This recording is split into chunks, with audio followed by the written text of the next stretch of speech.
மட்டிக்கினாரு ஒருத்தரு இவரை காப்பாத்தணும் கத்துரு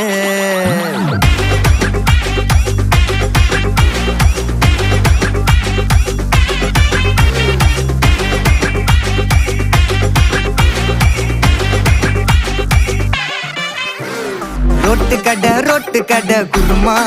திரும்பி உனக்கு வந்து அச்சுது பாரு கருமா வாஷிங் பவுடர் நிறுமா கொஞ்சம் வாய சுவையும் பொத்துக்கிட்டு இருமா ஓ நிலைமையத்தான் நினைச்சு சிரிமா தக்காளி பிசிக்கி தொட்டு மொக்க வாங்கிட்டடா செவுத்த போய் நக்கு ஐபிஎல் கப்பு நான் வாங்கி தரேன் லாலிபப்பு சப்பு